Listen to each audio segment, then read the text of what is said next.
Hi friends, ನಾನು ನಿಮ್ಮ ಅಶೋಕ್ ಮಲೆನಾಡು ಮನೆ ಚಾನಲಿಂದ. ಇವತ್ತಿನ ರೊಟೀನ್ ನಮ್ದು ಏನಂದರೆ, ಈಗ ಅಡಿಕೆಗೆ ಔಷಧಿ ಹೊಡಿತಿದ್ವಿ ತೋಟದಲ್ಲಿ. ಹಾಗಾಗಿ ಔಷಧಿ ಹೊಡೆಯೋಕ್ಕೆ ಜನ ಬಂದಿದ್ದಾರೆ. ಈಗ ನಾವು ಫಸ್ಟು ಮೋಟ್ರ್ ಇಟ್ಕೊಂಡು ಅದಕ್ಕೆ ಮೈಲ್ತತ್ತು, ಸುಣ್ಣ ಮತ್ತು ರಾಳ ಮಿಕ್ಸ್ ಮಾಡಿಬಿಟ್ಟು, ರಾಳ ಅಂದರೆ ಗಮ್ಮು, ಅದು ಗಮ್ ಸಿಗುತ್ತೆ, ಅದನ್ನು ಹಾಕ್ಬಿಟ್ಟು 3 ಮಿಕ್ಸ್ ಮಾಡಿ ಔಷಧಿ ಹೊಡಿತೀವಿ. ಇದು ಮಳೆಗಾಲದಲ್ಲಿ ನಮಗೆ ಅಡಿಕೆ ಉದುರಬಾರ್ದು, ಅಡಿಕೆ ಕೊಳೆ ಬರಬಾರ್ದು ಅಂತ ಹೊಡಿತೀವಿ. ಇದೆಲ್ಲ ಮಲೆನಾಡಲ್ಲಿ ಎಲ್ಲರೂ ಹೊಡಿತಾರೆ. ಅದೇ ರೀತಿ ಇಲ್ಲಿ ನೋಡಿ, ಮಕ್ಕಳು ಬೇರೆ ಆಟ ಆಡ್ತಿದ್ದಾವೆ.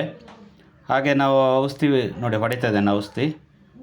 ಇದರಲ್ಲಿ ಮರದಿಂದ ಮರಕ್ಕೆ ದಾಟು ಹೊಡೆಯೋರು ಇದ್ದಾರೆ, ಆದರೆ ನಾನು ಮರದಿಂದ ಮರಕ್ಕೆ ದಾಟೋದು ಬೇಡ ಅಂತೇಳಿ, ನಮ್ಮದು ತೂಗು ಮರ ಭಾರಿ ಎತ್ತರಕ್ಕೆ ಬೆಳೆದಿದ್ದಾವೆ. ಹಾಗಾಗಿ ಒಂದೊಂದೇ ಮರಕ್ಕೆ ಹತ್ತಿ ಒಂದು ಸುತ್ತದಲ್ಲಿ ಒಂದು 5-6 ಮರಕ್ಕೆ ಕವರ್ ಮಾಡ್ಬೋದು.